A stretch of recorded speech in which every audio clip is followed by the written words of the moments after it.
hanging out for a minute to share with you where to find a touch point with your faith during all of this uncertainty and the unknown that lies ahead for what we're living out in our day-to-day right now. For me, I have stayed grounded in my faith with kind of my routine for a few things. One is finding a touch point for my faith.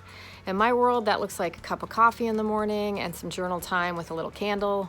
I read scripture every day and journal a little bit about what's going on in my heart and head and prayer requests that I have. Another piece of that I think is very important is to focus on the gratitude and the goodness that's going on around you. Maybe it's simple stuff. Really, it should be simple stuff. Finding what made you laugh and reflecting on that for a minute. Maybe playing a game with your siblings or your family that normally no one would have time for because we're all flitting around doing all the things that we do, whether it's work or school or a job you might have. Just finding that time to reflect on the good things.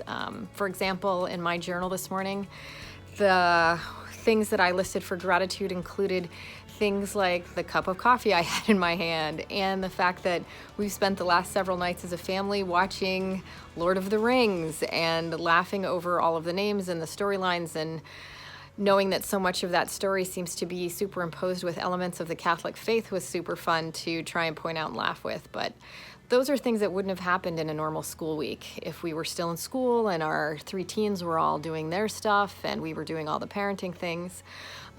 So that would be my little shout out for finding your faith and finding something that brings joy to your heart. Choose an act of kindness too. That's another good suggestion. Write a note to a neighbor, FaceTime with a friend, set up a lunch date with a friend through FaceTime so you can see some people and find some goodness in the world, because God shows up every day for each and every one of us in the most simplest of ways. We just have to open our hearts and minds to seeing that and saying thank you to God for showing up for us, even when everything else seems so uncertain.